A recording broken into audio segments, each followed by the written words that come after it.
And we are the panel on property and data.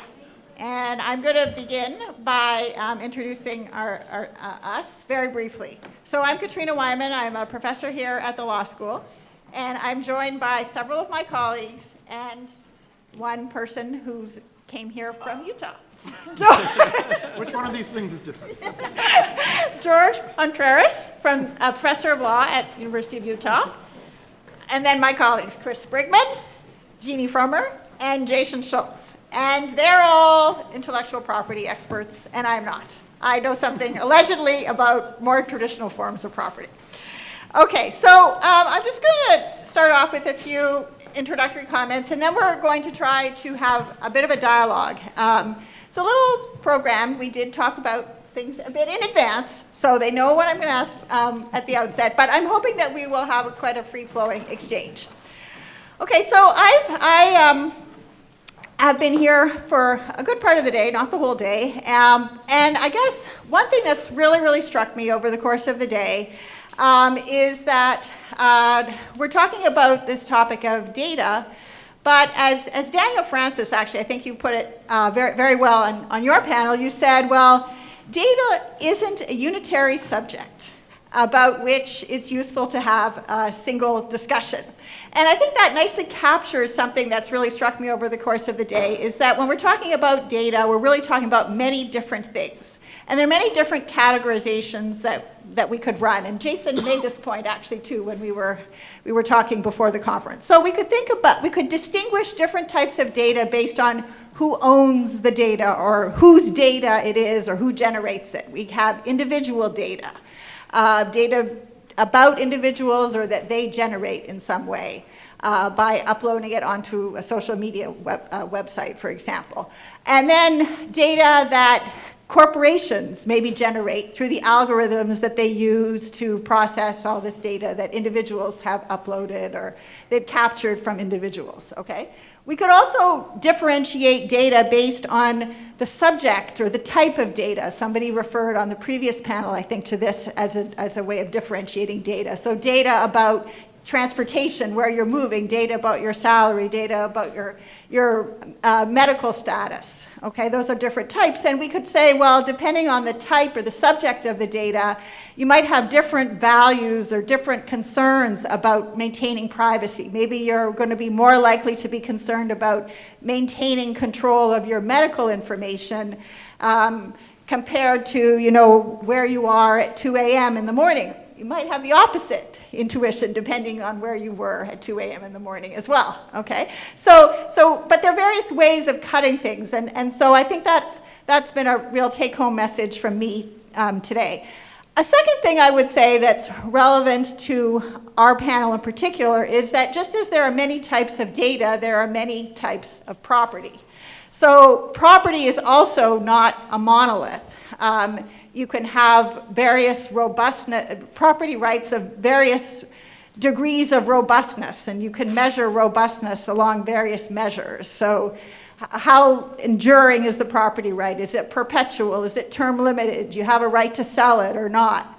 So with these kind of caveats in mind, that neither of the concepts that we're talking about, data or property, is really a monolith, we're now going to have a discussion about property and data, okay?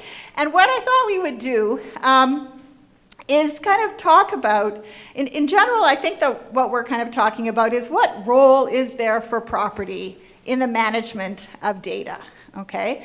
And we just heard from the last panel, especially from Florencia and Kevin's paper, I think, that, well, maybe actually Contract is doing an interesting, good job of managing data. The previous panel suggested that the GDPR might be doing a reasonably good job of managing data, perhaps, okay, or perhaps not, okay? So I guess the question for us in a way is, well, what role is property currently playing in managing data, and what role might it play? Should it play a greater role or not? As some people have suggested that it should play a greater role. Okay, so now I'm going to stop talking and just start by asking a few questions. Okay, so we're going to start with, well, what role is property currently playing? In particular, what role is intellectual property playing in So I thought we'd start with Jeannie, who's an expert in trade secrets, and maybe you could talk a bit about what role is trade secrets law actually playing in the data economy today?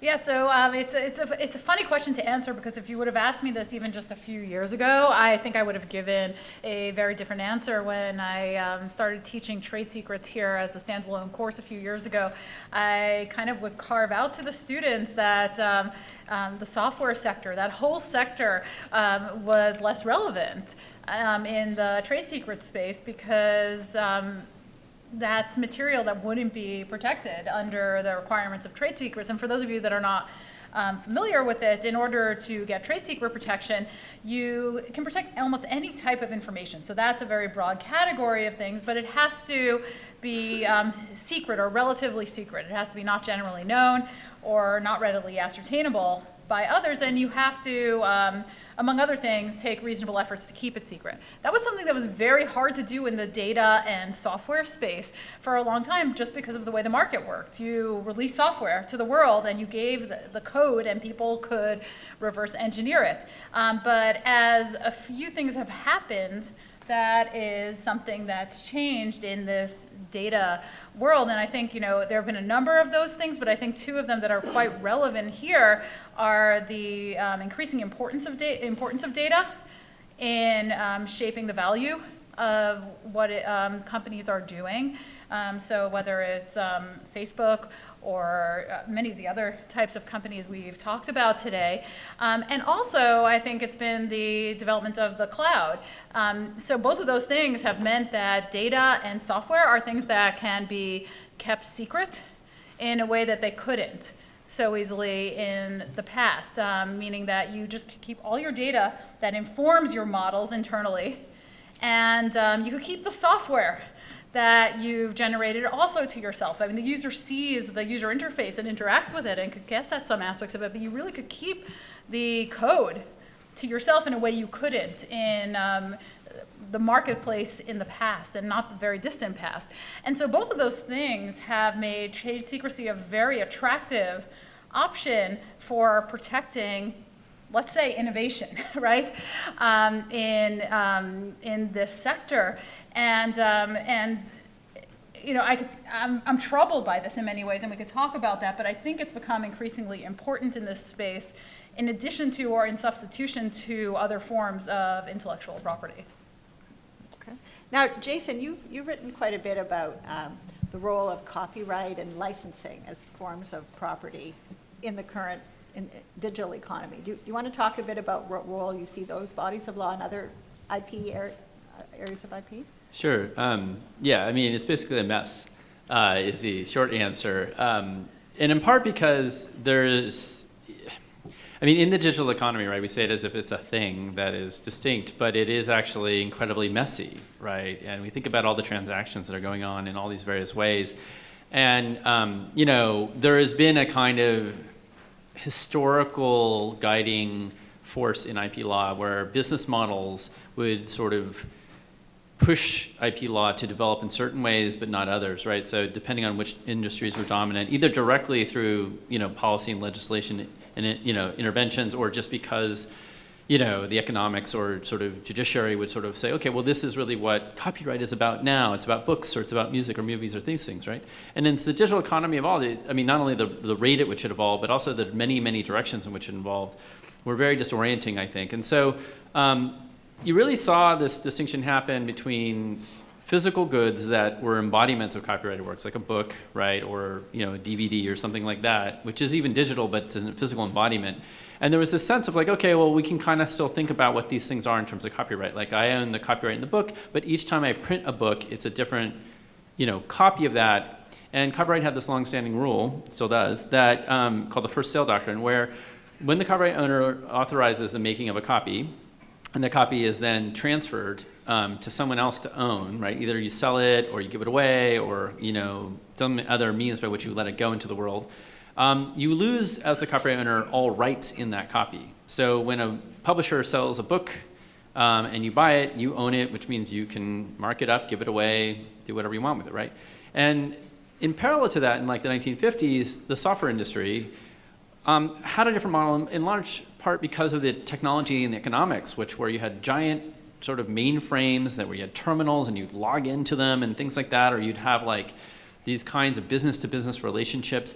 And they decided, for various reasons, that what they would do is license the software, right? So this idea that they wouldn't sell you something per se, but they would license it to you because you'd put it on these workstations or things. And so, rather than installing software on each individual computer, computers kind of logged in. And that model really stuck to the point where, even when they eventually did sort of sell you a CD which had software on it, you would install it, you'd click through this thing, right? So that's where the click-through began. It began actually in the 1950s as this way of kind of like agreeing to license software that you installed in a computer.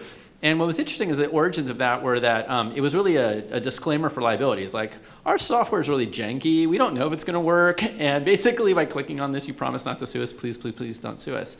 And then that has now had mission creep, right? And so now these click-throughs sort of try to gather every single aspect of our lives and sort of assert social control and all this other stuff, right? So then enter digital media, right? So you have ebooks, you have digital music that you download from iTunes, things that you stream, Spotify, everything else, right?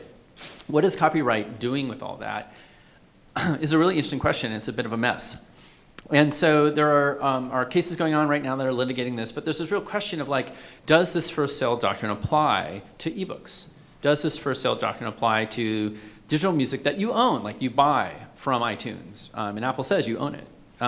Or ebooks are things that you buy on your Kindle and things, or is it really just a license and you kind of like, you don't really possess it in the same way?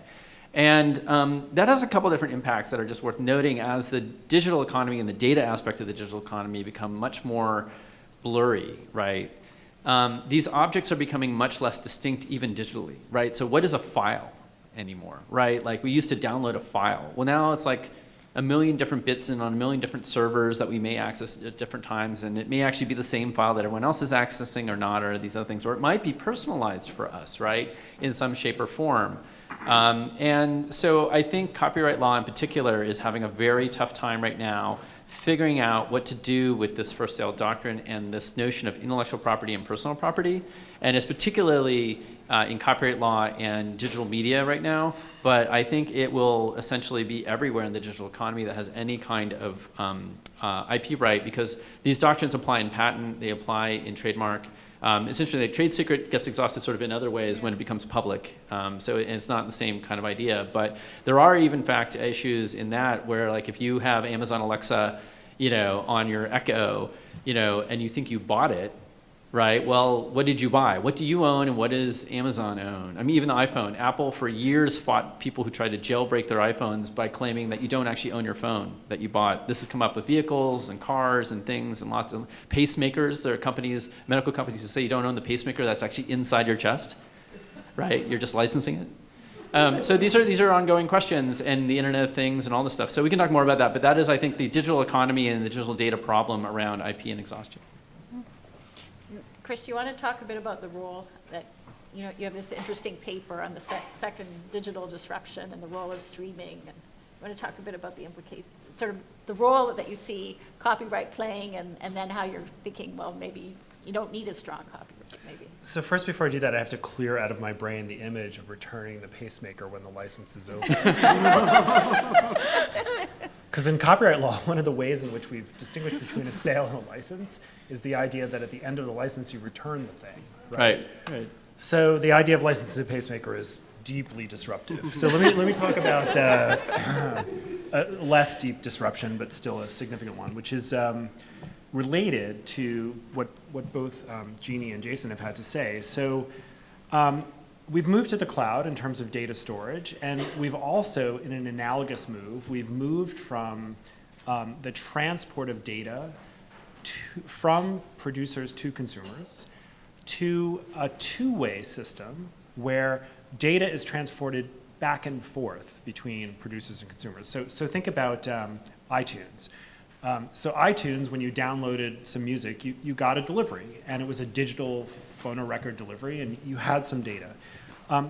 Think about that versus Spotify. So when you stream on Spotify, Spotify is pushing data to you, but you're also pushing data to Spotify, right? Whether you know it or not. You're telling them a lot about what you like, And this and what you do, what music you listen to, what music you stop listening to, what music causes you to listen to other music, right? There's lots of data that they get back that they can use in various ways. So an obvious way that Spotify uses it is that they create playlists. And this is a very significant aspect of Spotify's business. They curate music for you. And when they say they curate music for you, that is kind of under-describing it a little bit. They actually reflect back at you some of the choices that you've made, but they try to make associations with things that they think you will like, and that's Discover Weekly, and that's like a wildly popular thing that they do. It's a way in which they differentiate themselves. So this, I think, has tremendous consequence for the future of creativity and for the future of intellectual property's role in creativity, and it goes something like this. So these digital streaming services, be they Spotify or Netflix or Amazon Prime or MindGeek, which runs Pornhub and most of the other large porn streaming services, when you provide them with a ton of data, they can use this data in various ways. What they can push other content at you, but more importantly, they can use it in ways that help them make new content. Okay, so Netflix.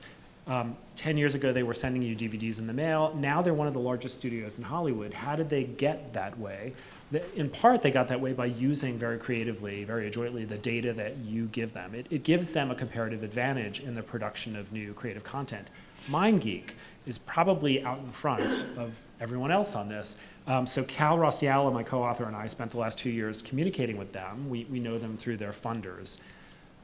They showed us scripts that are determined in part by data they get. So within a particular porn genre, what in fact happens in some videos is determined by data that they get about what kind of behavior is attractive to people, even what kind of furniture is attractive to people, and what you're seeing is directly shaped by the data that they get, which is incredibly rich. Why is it so rich? They dominate the porn industry. They own a huge amount of the traffic. And porn is, as you might or might not know, it's quite short in terms of bits of content, and so people cycle through a lot when they're interacting with it, and that produces tons and tons of usable data for them. So they're out in front, but Netflix and Spotify and Amazon Prime and other streaming services are coming up, in their wake.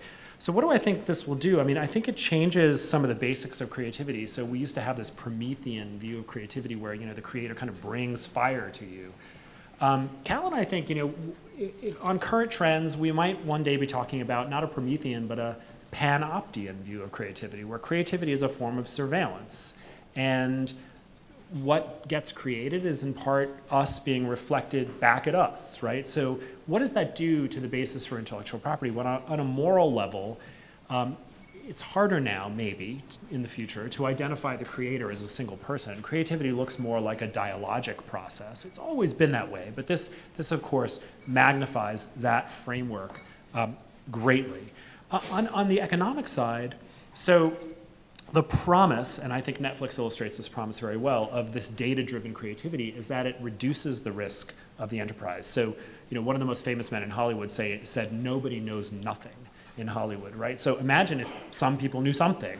That would make Hollywood and all creativity a fundamentally different enterprise. It becomes less like a speculation game and more like a utility, lower risk. So if something is lower risk, we don't need the same strength of property rights in order to motivate it because the risk has gone down. And so to recover your investment in a market like that may require some protections against copying, but not quite the same strength or duration of protections against copying that we get now. Now, I just want to emphasize this paper is in the nature partly of speculation. So we're viewing a lot of things that are happening around us and we're kind of extrapolating into the future.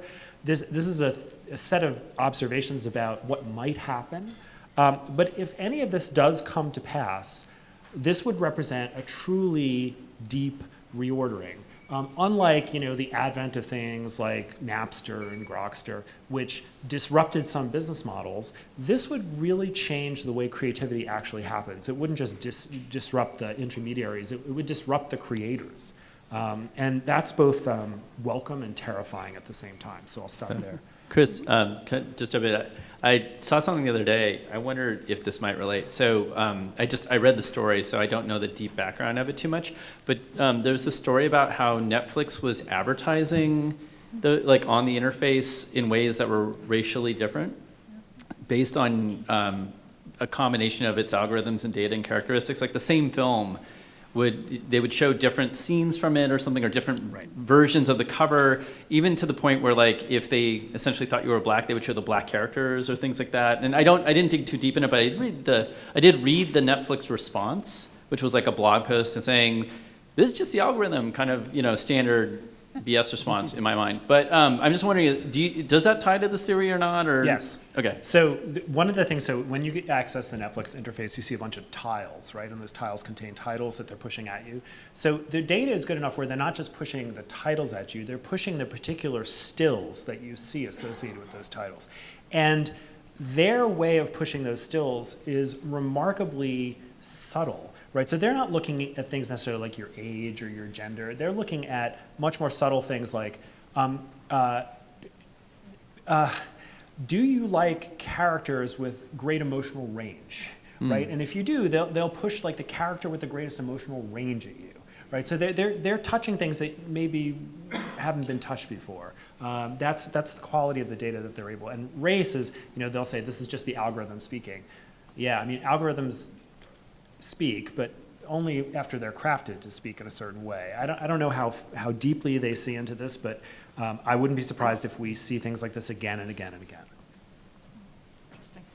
George, I was thinking, in the paper that you did for this symposium, which is about the idea of individual ownership of healthcare data, you draw a distinction basically between the existing forms of intellectual property and the kind of new proposals, and you say, well, the existing forms like copyright or trade secrecy that we've been talking about, that these basically are they're not granting individual property rights. So I'm kind of curious why they're basically granting corporations or some large entities, as I take it, a form of property rights. Maybe I'm mischaracterizing the distinction, but I'm curious if you can expand a bit upon it and what it is, why you think this is an important point. Yeah. Right. Well, I don't know if I can vouch for the importance of it, but I do make it in the paper. And this paper is a response to a number of proposals that have been made very recently that individuals should own their health data, right? Everything from, your temperature, your height, your weight, your eye color, to disease diagnosis or your treatment history or drug response, right? Things that are about you, relate to your health, and that may be useful in biomedical research down the road. And so one of the arguments that gets thrown about in this debate is, well, what about existing manners of protecting intellectual property, data, and so forth? Don't those already work? And some people say, well, in fact, they already work really well for corporations, so now we should turn the tables and make these things work for individuals. But if you go through them, I actually don't think that they do work, right? So, copyright, for example. Content and creative output, yes, is obviously covered by copyright, but I think it's been, pretty well established in the law of the United States and other countries for about a century that there really is no copyright in mere facts, right? Facts about the world, your temperature, your height, your weight.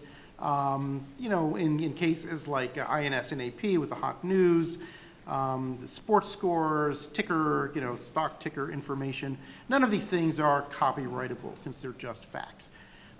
We have database protection, which exists in Europe and other countries, but that data only is protected to the extent that it is in an aggregated form in this collected database that someone took some effort to compile. When you're an individual, you really didn't do that, right? You don't qualify technically, doctrinally, under these database protection rules. And I should just take a step back and say, this is intentionally a very doctrinal paper. There are lots of policy reasons, pro and con in this area, which I'm happy to talk about. But on the pure doctrine, the Database Protection Directive doesn't work very well. Trade secret doesn't work very well either. Trade secrets, as Jeannie alluded to, obviously very valuable for businesses in a lot of contexts, but, is this health information about yourself really secret? Most people, except for some very sensitive health conditions, probably, related to what Chris was talking about earlier, don't really merit secrecy. People don't try to keep it a secret. Your doctor knows it. Sometimes you may not even know it, right? You may not know what your temperature was, or you may not know your diagnosis at any great level of detail until your physician tells you about it. Members of your family may know it. Some of these things could be visible. You could have hives. You could have a sore. This sort of stuff is just not secret. So it fails on that prong. Trade secrets also have to be commercially valuable in some way. And, you would be pressed to show how, as a general characteristic, this health data is commercially valuable, especially if it's just control data. And we can talk about this more, but, among the most valuable people in any sort of epidemiological or biomedical health research that goes on are the controls, the people who are healthy. There's nothing wrong with them. But you still need to know their age and their weight and that they didn't get this disease. Is the fact that I'm, this high and weigh this much and I don't have a disease, is that commercially valuable? It's hard to put a finger on why it is. So again, from a purely doctrinal standpoint, I think there's no great fit among any of these individual IP doctrines to protect this type of health data, which is why the argument has shifted more toward a more general common law personal property regime, which I'm sure we'll get to. Yeah. Now, and you alluded to basically you're emphasizing here the inadequacy of the existing doctrines, and you mentioned the inadequacy of trade secrecy. Now, I think you're looking at it from with a different set of examples in mind than George, but maybe you want to elaborate a bit on the inadequacy and from the context you're looking at it from. Yeah, so I think, the one thing that's common or ought to be common, I'll probably slip a little between descriptive and normative here, but I think they both move in the same direction, is that intellectual property regimes are all designed to grant protections, but they're all also designed to be limited in important ways that underscore the goals of what they're generally trying to accomplish. And in the American systems, we generally think about them as trying to encourage creation of valuable works or information, whatever it may be. And so it could be scientific, it could be expressive, creative works. And when we talk about copyright and patent, which are more familiar forms of intellectual property, I think to people, we see that. Copyright and patent are designed to be time limited. The grant of rights is not designed to include everything. Copyright law has fair use, for example, and patent law excludes things that are not of patentable subject matter. And so this is all about setting up these grants and limitations in order to make sure that, one, you're only giving these rights to people that gave a valuable contribution, but also leaving something for other people to use, whether during the term of protection or after. And so trade secrecy, to the extent it is strengthened, can become worrisome on a few fronts. So one, trade secret protection is potentially of infinite duration. So as long as the trade secret stays undiscoverable, it's protectable. Now that's often been thought to be offset by the fact that it's not a right against the world. Okay, it's something that you have to have some obligation, whether it's contractual or it's based in an employee-employer relationship, that means it's only going to be when you have an obligation vis-a-vis the trade secret holder to not exploit it. And so that's one limitation. But there are other important limitations that have always existed, and those have been that you can independently discover the secret, and if you do, trade secret protection comes to an end. And so that's always a risk someone takes when they decide to go with trade secret protection. And so you could discover this just totally independently, or you could legitimately access something in the marketplace and reverse engineer it. And so those are thought to be these important limitations that are baked into trade secret protection to make sure it's not too extensive or overly extensive in a way that's harmful to innovation. The last important limitation that I'll just emphasize is that employees sometimes move jobs. And so the question is, what happens to them? And can they take their knowledge, their secrets, to this new job? Well, often the answer is no. But as the law has famously said, courts has famously said, the law doesn't require employees to undergo a frontal lobotomy if they take a new job. And so they're allowed to take their general knowledge and skill with them. It's a hard line to draw, figure out what's on the side of general knowledge and skill and what's on the side of trade secret. But these are all ways in which the law limits trade secrecy from going very far. And I think the data economy we're living in is undermining a lot of those protections in trade secrecy. So if you put data, bulk of data off limits from others to discover, and you put software in the cloud so you can't see the code that it's based on, you automate things in a way that replaces employees. All of these things undercut in some different ways these limitations. It means that it's too hard to independently discover or reverse engineer this because you don't have anything to start with. It already can be complex enough on its own when you do have code or some data to start with.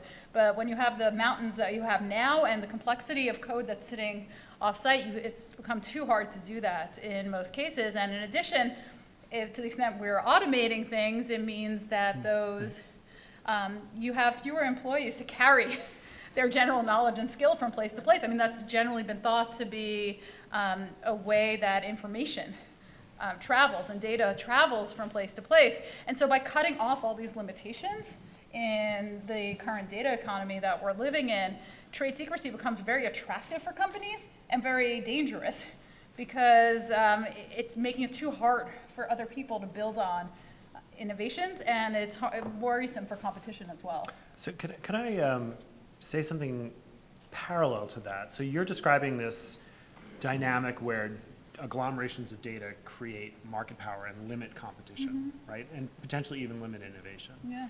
So in the dynamic that I described, something similar might be happening, which is, so recently AT&T merged with Time Warner, right? And one of the things that Time Warner said to the judge in the merger case is, so we have to hook up with a platform, a digital platform, because we're a content producer, and unless we get data, we're going to be at a disadvantage. So let us hook up with AT&T, and then we become effectively a platform that gets the kind of data flows that, say, Netflix gets, or Amazon Prime gets, or Spotify gets, or Apple Music gets.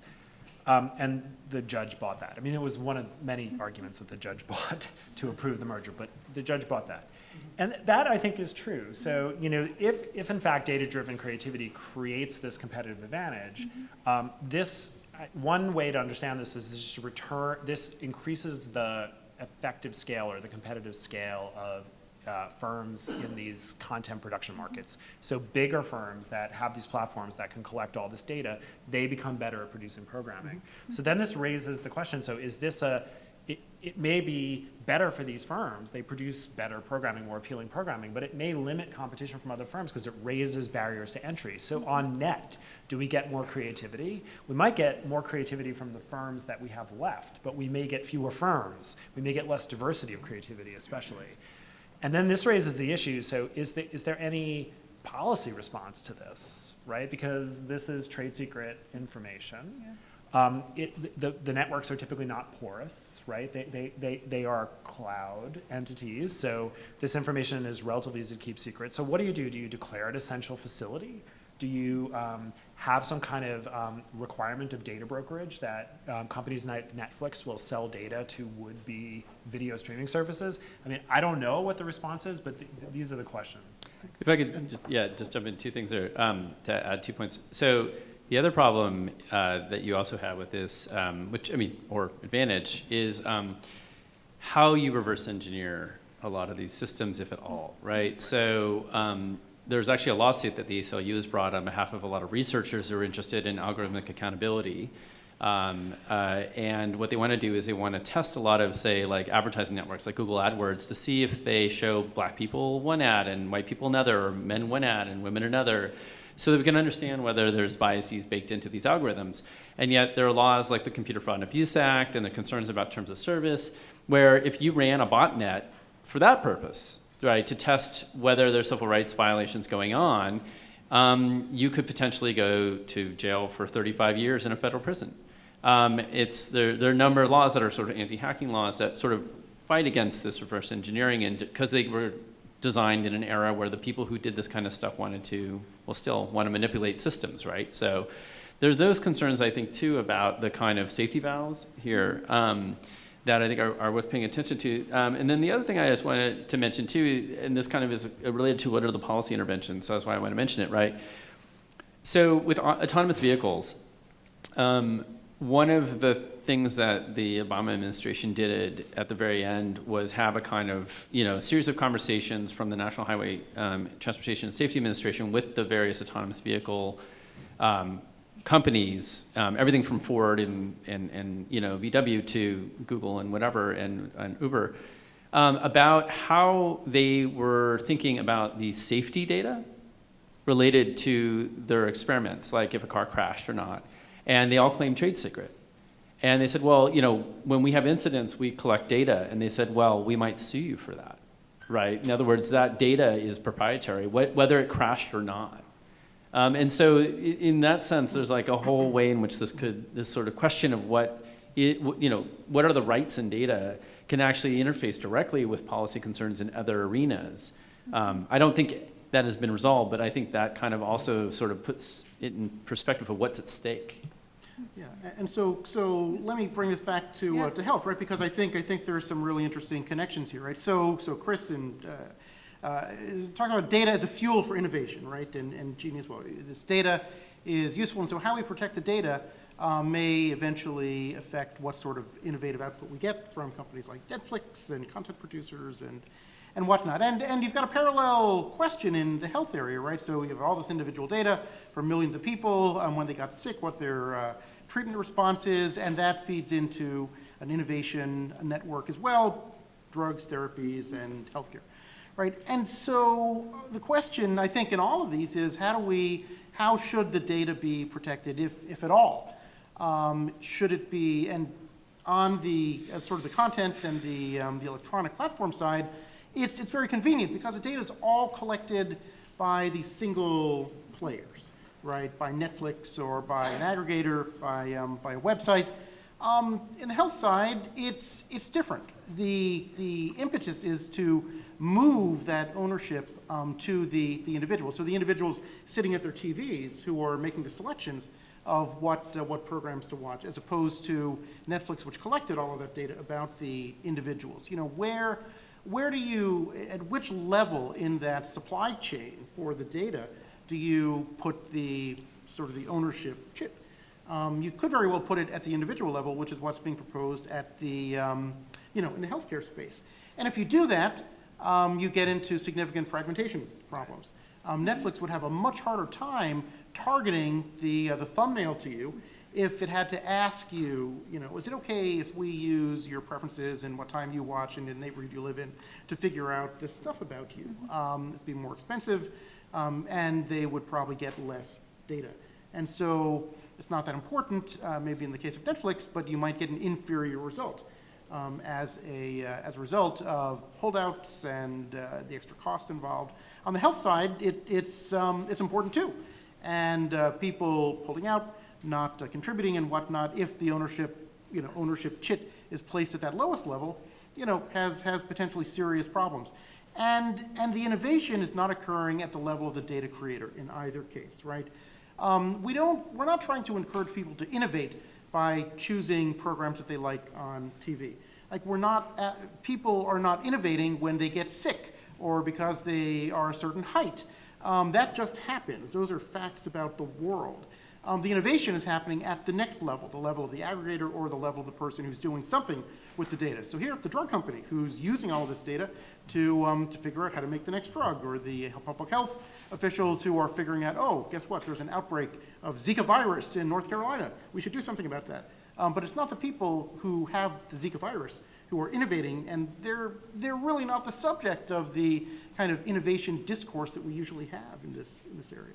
So I think that's a really interesting point you just made, that there's a supply chain here, and what we're talking about is different points in the supply chain in which you might intervene if you think there is some problem with these agglomerations of big data that are protected maybe by trade secrecy, or basically. And I guess sort of, I'm curious, does everybody on the panel basically agree that it would be, like George argues against individual property rights. Does everybody on the panel basically take that view, that it would be problematic to intervene at that level in the supply Yeah, chain?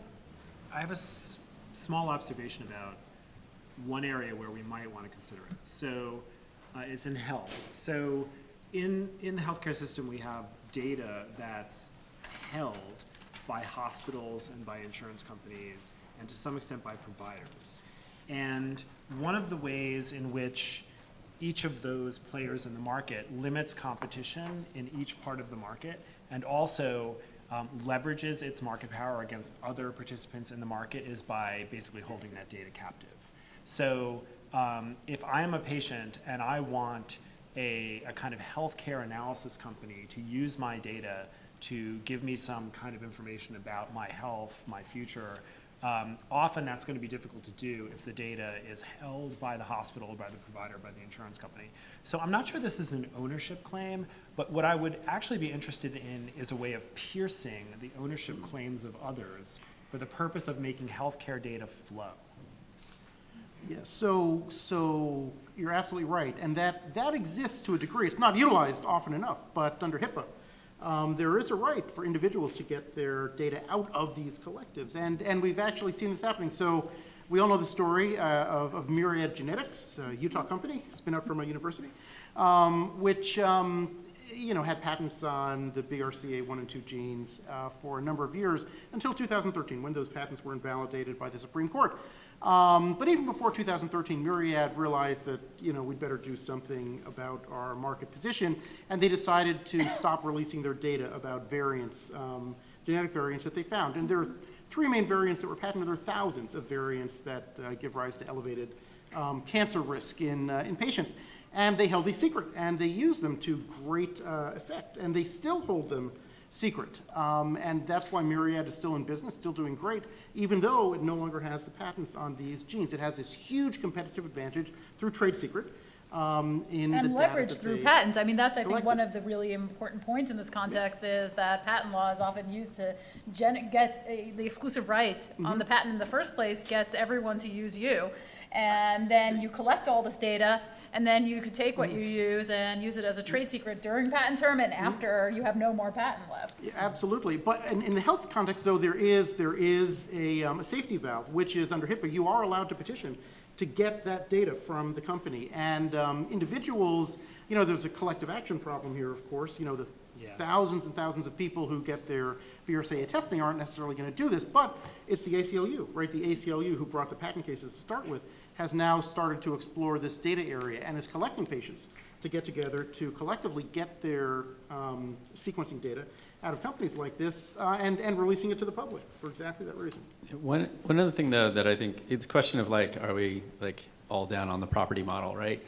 I mean, just fundamentally, all these legal systems are about protecting the powerful and not the powerless in our society, right? Like property and things like that. There is this illusion, I think, this dream that you give poor people property rights and they'll somehow assert them against the powerful, right? And I just don't know that history has ever shown that to be true, right? Or rarely, if you sort of look at all the examples, right? And I don't mean to be overly dramatic about it, but I mean to actually enforce a right you have, even if it were something that we could define and instantiate, right? Versus some of the the richest, most powerful companies in the world, right?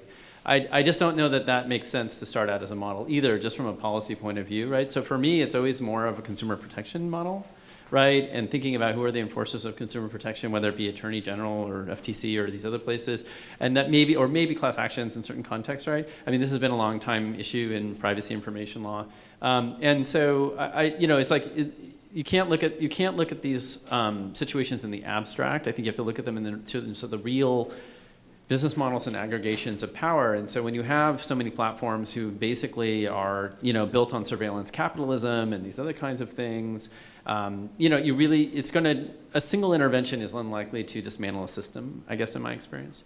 But the other thing, and this goes to, I think, sort of what we were all saying in some ways, hopefully, the property model itself,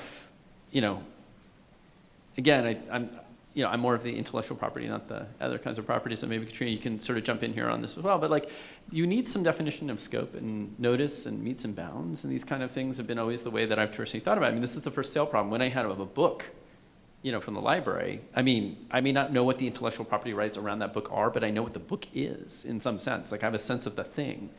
And here, as I think we're hearing, it's not only that they're hard to define and put scopes around, but they're constantly dynamically changing in ways that humans may not even be aware of, right? And so I do think that those are systemic challenges, even if you could get around the power part of the systemic challenge part too. So I just think those are, when we're thinking about policy interventions or other interventions, I think we have to weigh the disadvantages of the property model, like even if you could get it to work, if you make it like an inalienable right or something like that, with these other interventions, which are more systemic interventions that we've done in other areas that have similar characteristics and challenges, where collective action is, kind of the norm, and where powerless people aren't expected to have to, monitor and assert rights in every different venue, which they have no time for. So I don't feel wedded to this, but I will make a bit of a case for the individual property model, and then you can all shoot it down, hopefully. But okay, and I'm not trying to make this case for all contexts, but it does strike me as slightly paradoxical that I think I'm hearing you all being very concerned about these large agglomerations of data in the hands of corporate entities, and yet you're resistant to the idea of empowering individuals to, by giving them some kind of control through property or some kind of tool to combat that, okay? And, No, just the property version of that. I'm all for control in other ways. But, so through Yeah. regulation? Yeah. Okay, well, so the we cynic can in go me down would this say, road, absolutely. yeah, the cynic in me would say, well, regulation is going to be captured by the powerful interest that you're seeking to combat. So maybe we should, empower the individuals, okay? So why might one empower the individual? So here I'm just going to sort of parrot an argument that Glenn Weil and Eric Posner make in this recent book, Radical Markets, which you cite in your paper. So basically, I guess it's not an accident that Glenn Weil works for Microsoft, and he's advancing this idea of individual property rights because Microsoft, as we heard on the last panel, doesn't really have a lot of huge data comparable to Google and Facebook. Okay, so their argument is, well, these individuals, we're basically the ones that are inputting this valuable data, providing this valuable data.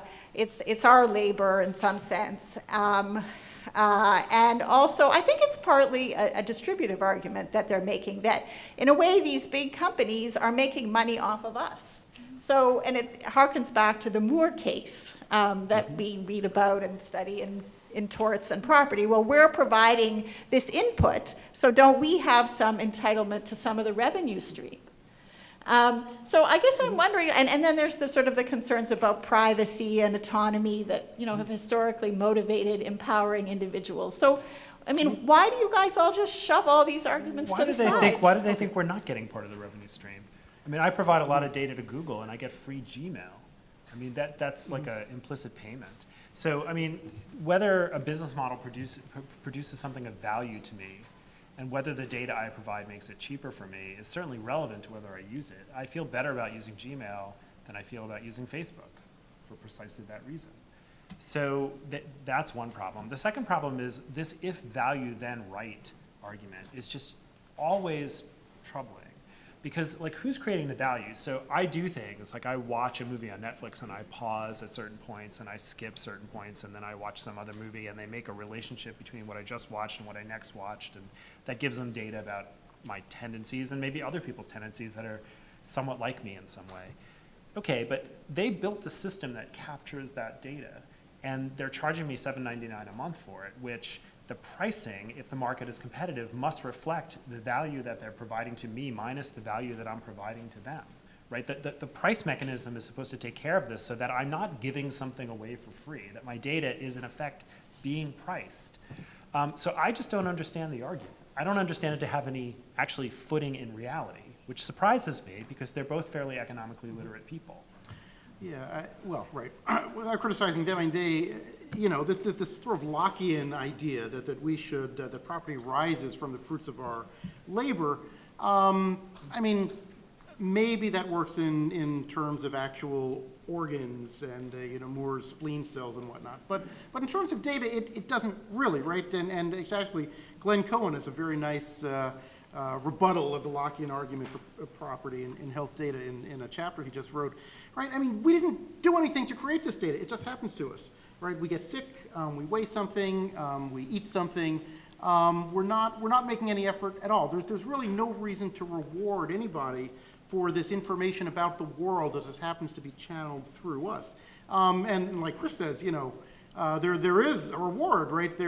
We will get more drugs. We will be cured, hopefully more effectively and faster if we enable this data to be used. I mean, that's a welfarist argument that doesn't get directly to that autonomy piece of it. I mean, clearly, you will have people, and there are people in this debate who value autonomy and self-determination as the highest value, right? Something that can't be trumped. And, that's hard to rebut, right? That's just a personal preference. But this is the anti-vaxxer, argument, one that runs counter to what I think are fairly mainstream views about public health and welfare in our society. And so we do have to relinquish a little bit of that self-determination and autonomy within the social compact that governs the society that we live in, at least on the health side.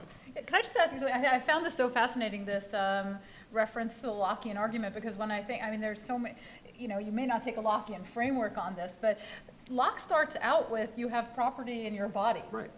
And you don't need to go an extra step and labor, right, for facts about your body. So I wonder, I don't necessarily buy into this. I'm just asking, how do you stop there if you buy into Locke? The information isn't your body, right? So so you own your body, your kidney. It's you a fact about your body. Right. The way that Locke's the way that the bodily integrity thing flows into property is then you chop down the cherry tree and make a wagon out of the tree. Then you should own that That's the second step, that you own that too, because you Right. put your body's labor That's right, into and it. that works. That works sort of if you buy Locke. But the data you don't work to create it. There's no labor involved. No, but in what But I don't what think you Jeannie's even saying have is to. you don't There's a even need to step get before there. that. To own your body means to own the data of your body, and I think actually that's wrong. So what Locke is saying is that you own the labor of your body, right? So I don't think he would say like you own your appearance, right? So if someone takes a photograph of me, do I own that? So we should have had Jeremy Waldron on the know. panel, it seems, to tell us about what Locke really thought. When I taught property theory with him, Jeremy taught me that I think Locke meant something more about you own your kind of persona. But we don't need to go down this. This is a rabbit hole we could go down. But I did want to push back just on this idea that if we create individual property rights, then, if there's like some kind of serious epidemic or we need to know this information to protect public health, well, having these individual property rights will be a terrible obstacle. I mean, the reality is that we have carved out exceptions to, and we have many exceptions now to the right to exclude. Property, this is not like, 17th century England anymore, and we know this living in Greenwich Village, where there's all kinds of oversight and all kinds of restrictions on our so-called property rights. So, and I don't mean to channel my inner Richard Epstein here, although I think I am sounding like it. But I find this I think this is creating a kind of caricatured version of property. But the question is, what's the baseline? Do you start with property and then reason your way to a whole bunch of exceptions? Or do you start, frankly, where I think Jason would start and where I would start, which is like, what kind of regulatory system do we need? And in terms of people capturing regulation, of course, but people also capture property. I mean, look at copyright, right? It's hard to argue that people have not captured that property. I mean, the extent of capture is not complete, right? There's always a struggle, but the struggle is no different in property than it is in regulation. And I wanted to add one aspect to this, which, look, I mean, if I felt like there were an empowerment factor, I would be more open to it. But I think about this, and like tonight, right? Like, it's raining, it's miserable, it's whatever, and you need to get somewhere, and you're running late, and what are you going to do? You're going to use a map app, right? And let's say Google says, wait a minute, you have to sell us your data for me to use this, for me to let you use this map app. And I say, okay, $10, and they say, no, try 1/10 of a cent. what am I going to do? I'm going to say yes. And I'm actually a very privileged person in the world. I have a lot of resources. I have a lot of other things, right? And so I just also feel like I don't want to get too dramatic or any of this stuff about like the company store and all those kind of things, but those dynamics of power play out in property transactions, right? And if you think about like the number of people who've tried to quit Facebook, you know, and these kind of things when they find out about Cambridge Analytica and this other stuff, right? I mean, I think we have some empirical evidence. Valencia has done some really interesting work on this, right? About like, do these kinds of opt-out or kind of like interventions work versus, and I think we have to do a comparative analysis, GDPR-style regulation, California privacy law that just passed, or FTC enforcement or other things. I mean, they're not perfect and they can be captured, but I think it has to be a comparative analysis, I guess. And then look and see what the impact is on the vulnerable and the powerless, and can they actually get any empowerment out of this? And so I guess I just wanted to kind of like, I don't know the definitive answer, but I'm skeptical for those reasons, I guess. And I will just say one other thing, I think that connects back to a number of things that each of us has kind of said earlier. I mean, you don't have to overthrow the entire property model. I think part of this is about thinking, you know, what you want to accomplish from it. And talk about, we're not in the 17th century. A lot of these things were crafted in an age where data did not have the same meaning that it has now. And if you just apply the old rules, what do you get? And if you get a system with a very different balancing, then it may be time to rethink either the property right or the types of the exclusions, or whether you want regulation involved. But I think that's where it seems we're all starting from. Yeah, it's a question. I mean, I think Chris is absolutely right. It's a question of where you put the initial set of entitlements, right? And you know, if you're sort of in the Coasian mode, right, you can have property or you can have not property for this category of information. You may get to the same place at the end, but it's not necessarily costless to do that. And you may have a wealth transfer based on who got that initial entitlement.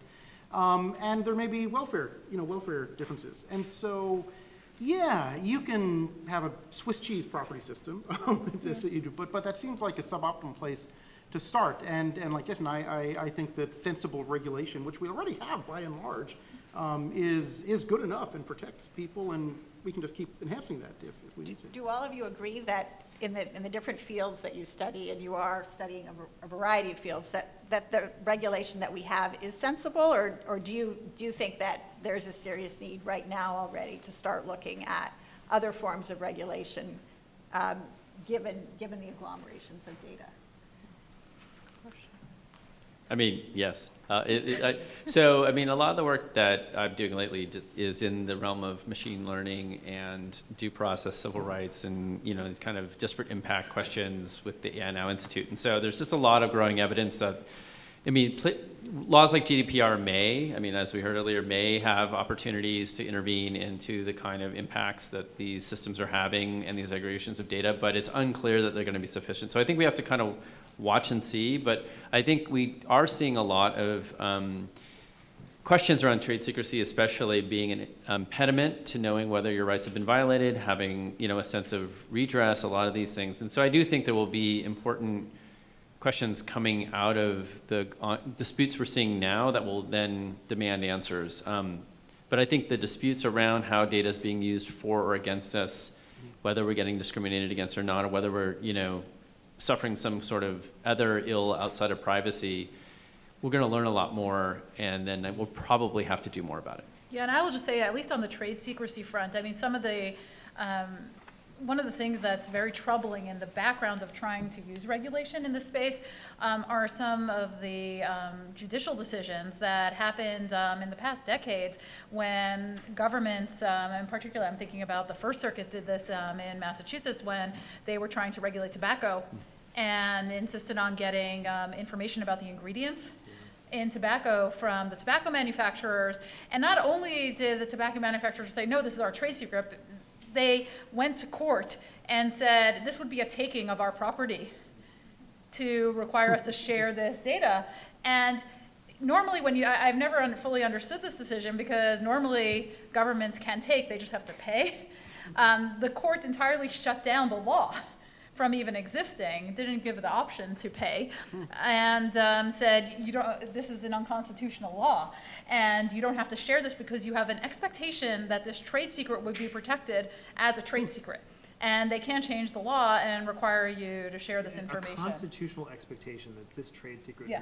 it's a kind of. That's the first. Yeah. I mean, First Circuit Yeah. decided It must this, be an and it's an I mean, eminent not domain all the case? cases I mean, go it's, this way, but that's one of the most troubling decisions for me on this Yeah. front, because it makes it really hard for regulation to step in and do much that will involve disclosures, even limited disclosures of data. But it seems to me that that's kind of, I mean, looking at it from a traditional takings Yeah. jurisprudence, that's really pushing the envelope. It is, on but- takings I mean, we don't know where the court is going to go Yeah, in the yeah. current Yes, makeup, but that is really pushing the line. And there are many ways one could, even under the existing jurisprudence, craft I agree, ways of regulating. I agree, but the Yeah. courts just haven't developed a sophisticated enough jurisprudence around this particular issue, and that might be a little bit extreme, but it's not that far off from what other courts have said. Yeah, being at the mercy of the courts to figure out what is it taking and what the compensation should be for the taking Yeah. is a pretty big strike against the property regime. But I want to answer the question about I mean, I'd be the last one to say that our regulatory structure around this information is adequate right now. I mean, I do think GINA is incomplete. It omits half of the things that are important to people about discrimination and their genetics. HIPAA and, the common rule for research, these rules were crafted in a time when the only people doing health-related research were hospitals and pharmaceutical companies. But, Facebook, Apple Watch, 23andMe, all of these groups are doing health-related research now. And they're totally outside of the scope of these regulations, right? I mean, so I do think there's a lot of work that needs to be done. I think that's where the conversation really ought to be, about how do we, expand or increase and shore up the regulatory structure that's out there to cover these health-related research programs and aggregations that are really not covered by anything except FTC's, fair information practices. I'd like to invite people in the audience to come to the microphones and ask questions, too, of the panelists. So, yeah?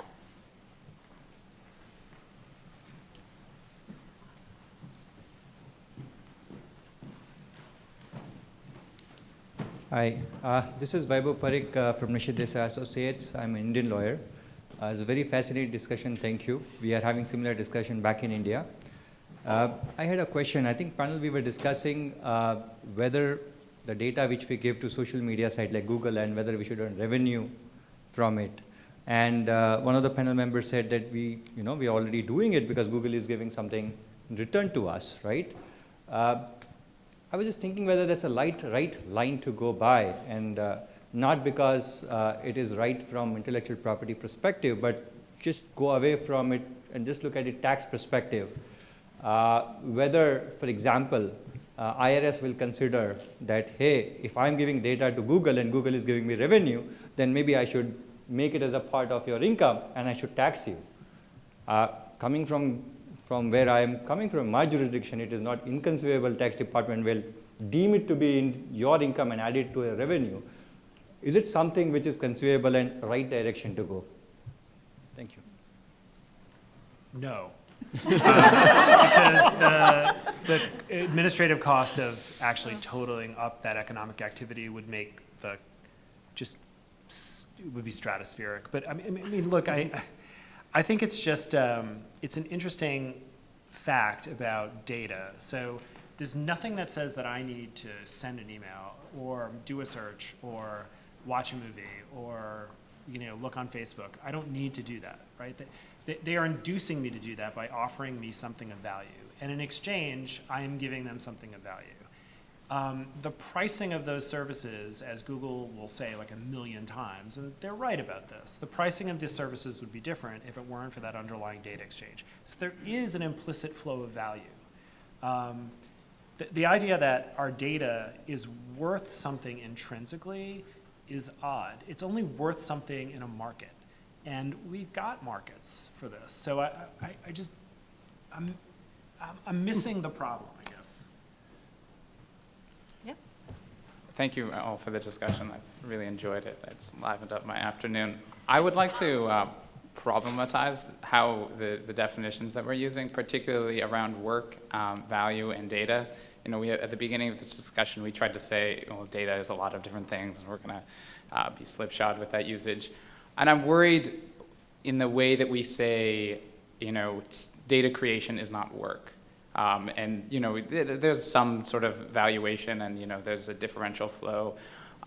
But the types of examples that we're using, oh, it's just my height, you know, that's a fact, it's in the world. But what about the, you know, singer that has an Amazon Echo at home and is composing a song at the same time, and that's recorded by the Amazon Echo? This is data, you know, it's not necessarily that different. It could be recorded by the Echo. It's a, you know, a stream of phonemes, and then might be analyzed by the Amazon system.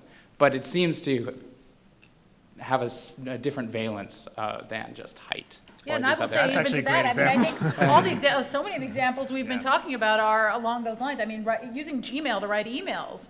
I mean, I would argue that that's probably the same thing, right? Or you know, putting posts on social media that at a certain time, whatever it may be. I think it's more like the example you're giving, and it does raise But that some different example, sorts of issues. it just leads to a property, it leads to a property claim.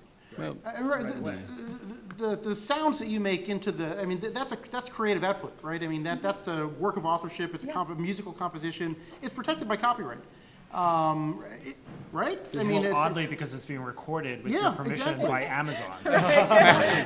so that's what which you agreed to in the terms of service and have no You rights might to also, claw I mean, You back. can imagine a world where, Yeah. right, the terms are different, and they can vary But- the property rights too, so that Yeah. makes all of this more complicated too. So I think you could very easily imagine quasi-real world, if not real world situations that make your question very real.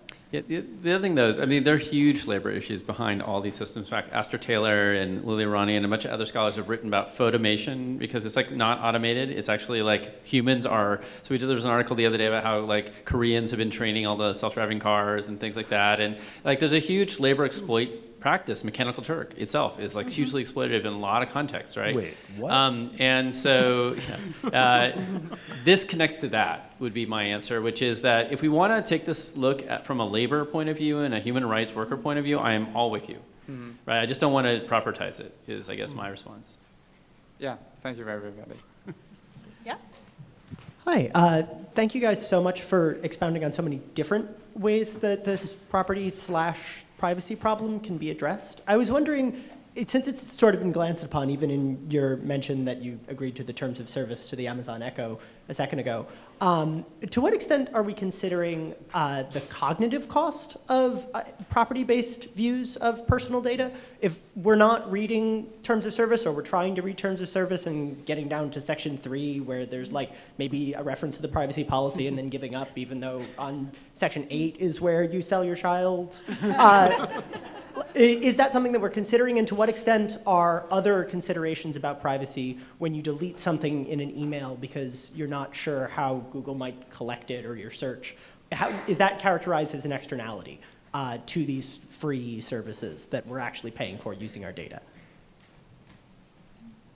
Well, just put out, I think there have been more recent studies but Lori Craner and Alicia McDonald did the study like where they tried to figure out the labor cost of actually reading all the privacy policies for all the major websites you went to, and I think it was something like $2,200 a year per person or something like that. So like who would pay someone $2,200 a year to like read the policies for them, right? So yeah, I mean, nobody reads them and it makes economic sense not to.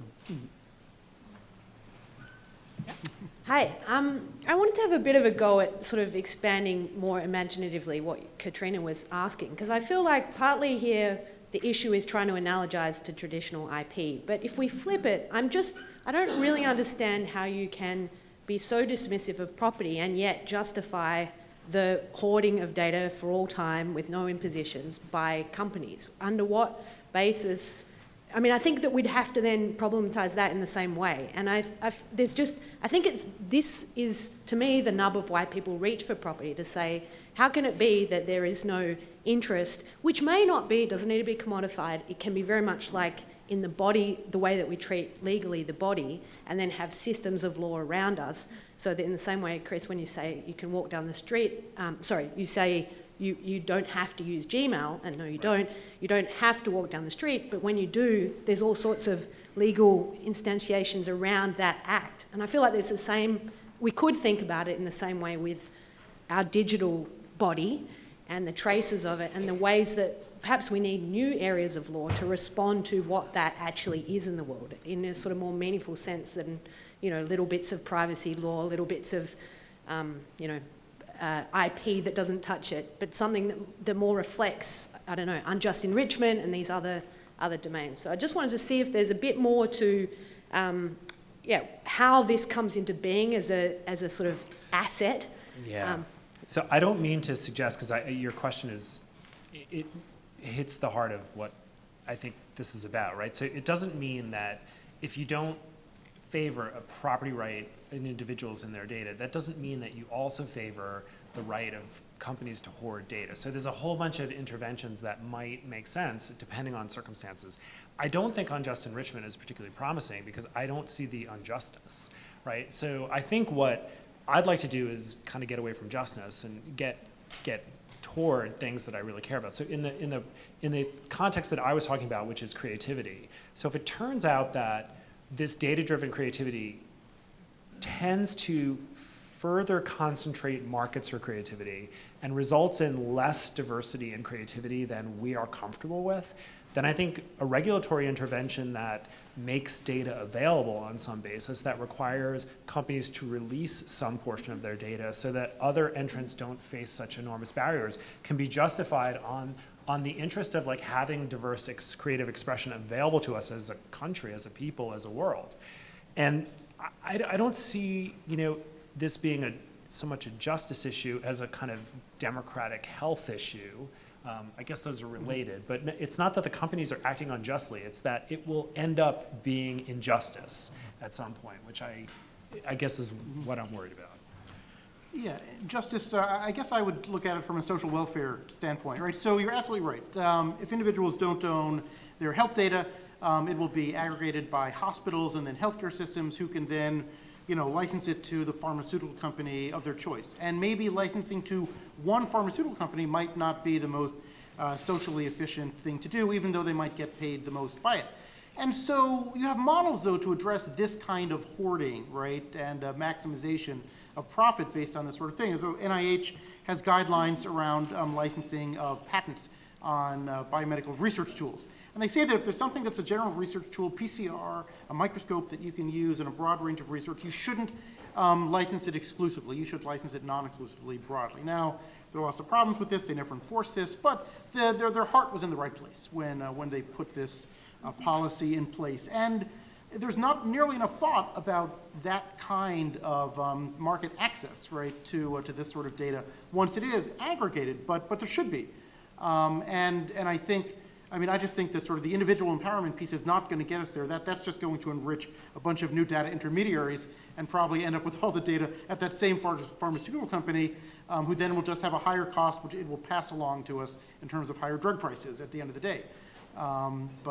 Anyway, that's just my cynical view. Yeah, and I was just going to add that I think one of the most interesting, there were many interesting issues that happened when there was the Google Books case going on. But one of the really interesting path lines there was that this really should not be all in Google's hands. There really should be a legislative solution to this, because if Google wins this case on fair use, then they're going to have all this, they invested resources, mind you, but they're going to have all the data that comes out of this, and it may not be the optimal solution. No one else is going to put the resources into developing this once that happens. And I think that the objections to individualizing this are really about what are the goals that are at stake here, and if it's about creativity or innovation, you may get to a different answer that it doesn't require individual rights, but doesn't leave everything situated within one company. Yep. I just kind of, jumping back to what you brought up, Professor Wyman, at the beginning, kind of talking about how data isn't unitary, but it kind of seems like its use is converging. So like Facebook, there's emergent health data, and so now things that you might, think of as, what if it were that my Netflix view history could be used to kind of diagnose my depression or things like that. And so it seems like it's all kind of converging on me. I'm the lowest common denominator in that. And so I just wonder if kind of dismissing this idea of property in favor of kind of we need a strong regulatory framework, I just wonder if a regulatory framework can kind of hold up as data becomes more intersected, and whether it's kind of more important to kind of think about the property that kind of underlies all of that being more personal? Well, so I'll just say, like, I mean, this is the core question, I think, for GDPR. Like, is it going to address enough of what's going on in Europe around this, right? So they do still have an individual rights framework, and is that going to hold up, and is it going to be sufficient? So, I mean, I think in the privacy data protection realm, we're going to see how that goes. But for me, it's this comparative question of when has a property rights framework ever helped most human individuals versus corporations? Historically, So ever. Europe, all property is theft. I'm looking for empirical studies. I'll bring Frank Upham to the next panel, All right, Jason. good. Helped them against the British monarchy back in, right, the 1300s. It was excellent in breaking up feudalism. Yeah, exactly. It was really. it Maybe really that's the right worked. model. Maybe a feudalist model is what we need to think about here. Yeah. This is going such great places. So I'm inclined to start from, I think, a similar place to most of the panelists of thinking that the idea of turning, personal data into property is a bad one. But I did want to try to play with a little bit, and for largely the reasons that Jason has been suggesting, which is that personal property, property comes with inalienability, and then individuals lose. But I want to play a little bit with this idea of the value of property as a framing device, both on a policy-making level and on a constitutional challenges to data privacy regimes in the US level.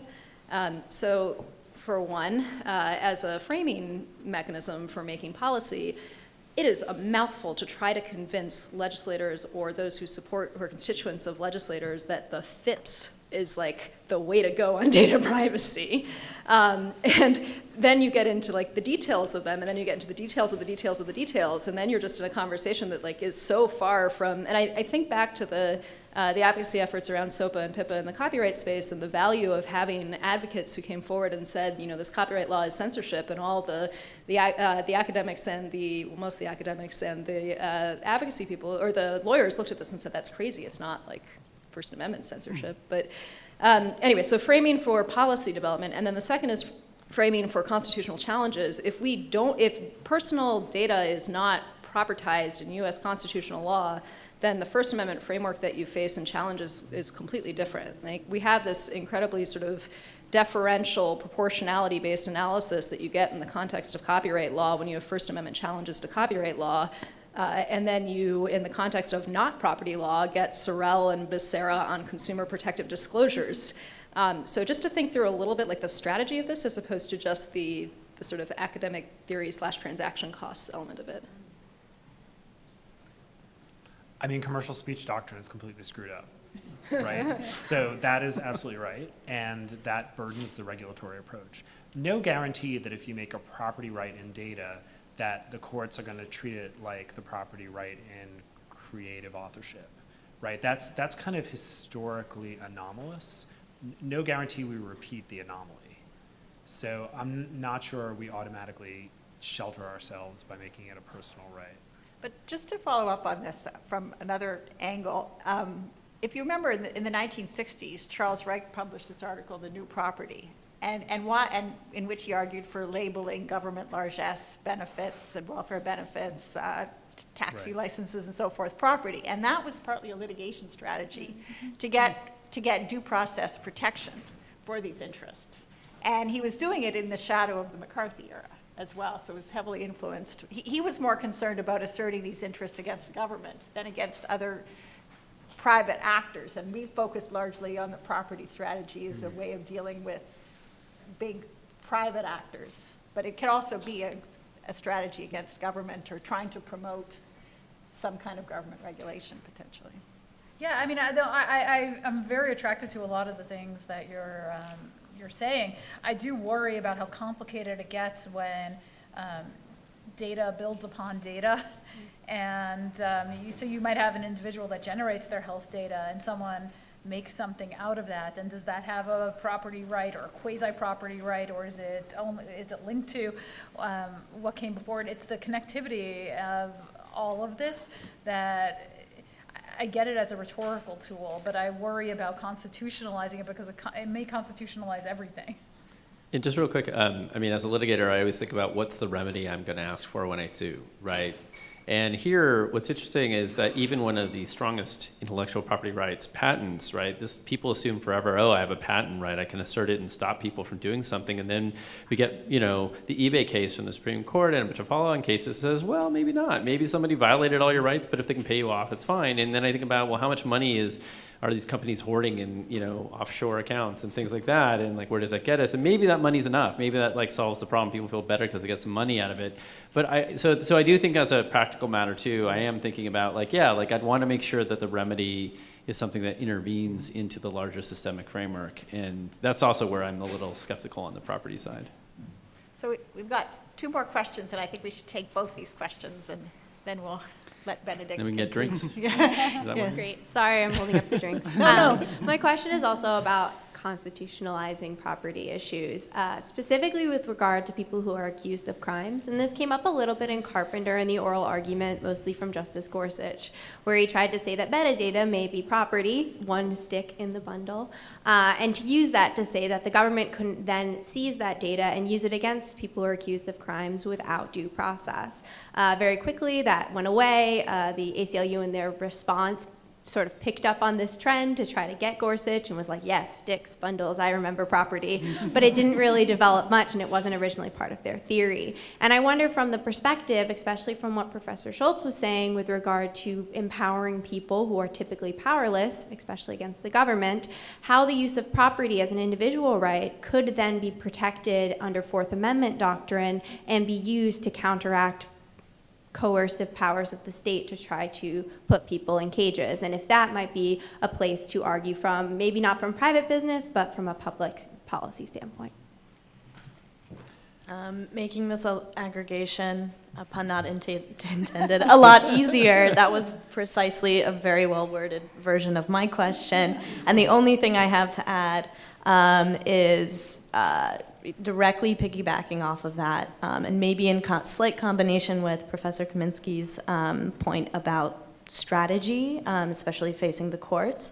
To what extent, at least in the constitutional realm, specifically the Fourth Amendment realm, could this individual property right, even to metadata, be kind of more persuasive to the current composition of the judges, at least on the Supreme Court, than, say, the reasonable expectation of privacy test, which some hard originalists have expressed serious doubts about? Yeah, I think one of the things that fascinated me with the, what's the nickname of the serial killer that was arrested in California? Golden State. Yeah, the Golden State Killer. Yeah, I thought that was, it really crystallizes a lot of these questions is, it's not metadata per se, but it's genetic data, or the genetic data that comes from your relatives having put their data out there.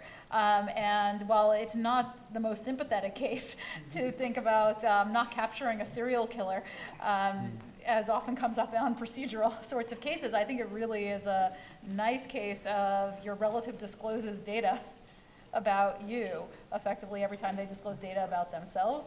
And it also gets to the interconnectivity of a lot of this data. So I think that might be, there have been many more news stories, not as high profile, but genetic data being used to track people down is where I think we might see some of this development. Yeah, now I feel like we need Aaron Murphy, and so we just Exactly. we should appropriate other Her faculty tweets on this members. have been great. Yeah, so this is not exactly the right panel for this question, but Yeah. it sounds to me like the argument about property in the Fourth Amendment is a kind of interesting litigation strategy argument. It strikes me, though, as like a weird way to develop the Fourth Amendment, right? So, yeah, I worry about where that's going to lead, right? Because then we have property interests that are being kind of vaulted over privacy interests in the Fourth Amendment analysis, and I don't think ultimately that works. Yeah, there's a melding, right? I mean, so property in the Fourth Amendment exists all the time. Somebody, the police are going to search your car, open the trunk. I mean, that's your property. There's not really any debate about that. But you do start to get all of these weird questions about the police picking up the Starbucks cup and taking the DNA from what's in it, you threw it in the trash and whatnot. You've abandoned that property. You've abandoned it. That's right. But so there are 5 states that have legislation on the books that say your genetic information is your property. with zero legislative history, zero explanation. And it's only come up in Florida, of course. There is a case that very marginally involves this with the Starbucks cup example. And somebody, and it's actually a divorce case, not a crime case. And, is it okay for the police or investigators to have used it because of this property statute that exists? And it's a huge mess. So I don't want to go there. It's terrible. I'll just say this about it. We have these decisions, and I love Carpenter, and I love a lot of the sort of direction that's going in, but the blurring line between private and government acquisition of data, right? So after the Snowden disclosures, you get this new law, USA Freedom, right, whatever, and all it does is say that the companies will hold it and they will decide when they're going to give it to the government, and from all the reports we can see, the flow has just kept going, right? So I just worry that you're sort of going to invest in a strategy that then is easily undermined by private actors who have every incentive, in most cases, to cooperate with the government. So I just worry that you're not going to get to the end result through that. I don't think it won't be successful in its insulated state, but I worry that this public-private distinction doesn't quite get us as far as we need. Okay, so with that comment, I'd like to thank everybody on the panel and thank the organizers as well. And Benedict, did you want to, or Angelina, I'm not sure who's concluding of her. Yeah.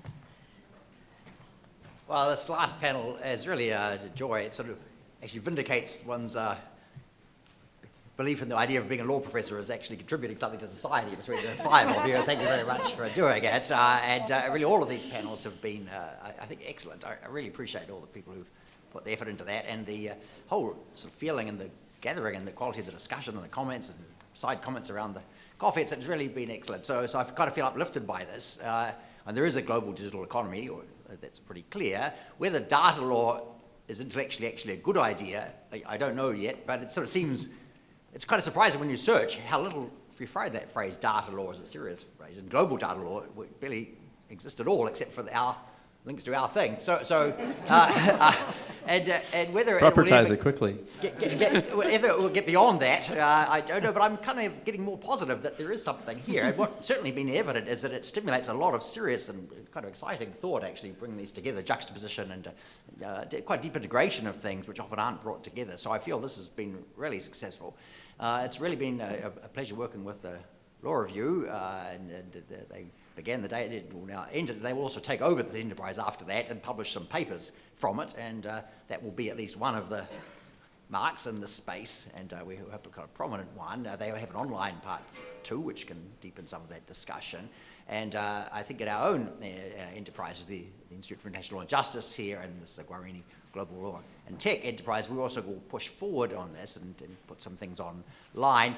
As I mentioned this morning, we'll have certainly another larger scale conference, which really tries to bring the global, or at least the many different places, countries, contexts, dimensions out more squarely, including a lot more on Asia, Africa, Latin America, parts which are where a lot is happening, and naturally enough don't get as caught up in the more foundational enterprise of a great North American law school instead of scholars like we've had the focus for today, and that will be April 26th, 27th. I think we're also really interested as a collectivity of all the people doing law and tech here in the law school, and there's the F-Train tech corridor in New York, and the set of academic and policy institutions all around here. I think we're all interested in what are good ways to go forward, in ways which capture what these sort of universities, public institutions should be about, which is providing a forum and a venue and a structure for deep research and thinking, and putting forward ideas which aren't as tied to the economy or even to the political and social worlds, but which can really contribute and are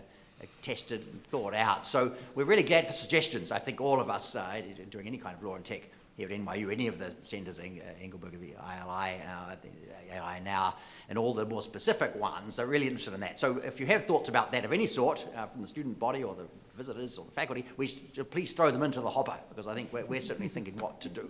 Our part of this is now done. I think, again, Thomas Streintz for all the hard work and intellectual inspiration. And very much Angelina Fisher along with him, although she's so self-effacing and modest that she never will admit it, but she's had a ton of good ideas and works incredibly hard on this, and Rachel Jones, my assistant, and we've had also our team of students really deeply in this, and a bunch of others. And I turn now to the colleagues and inspirational students of the Law Review to conclude.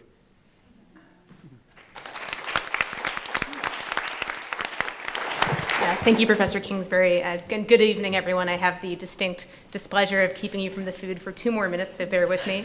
My name is Miriam Marks, and I am the editor-in-chief of the NYU Law Review, which is NYU Law's flagship generalist law journal. And we live in a time now when data increasingly touches many other areas in the law, as you have heard today, from contractual, administrative, and constitutional questions to issues in criminal law, property, and much more. One might even think of data law as the most generalist area of the law of them all.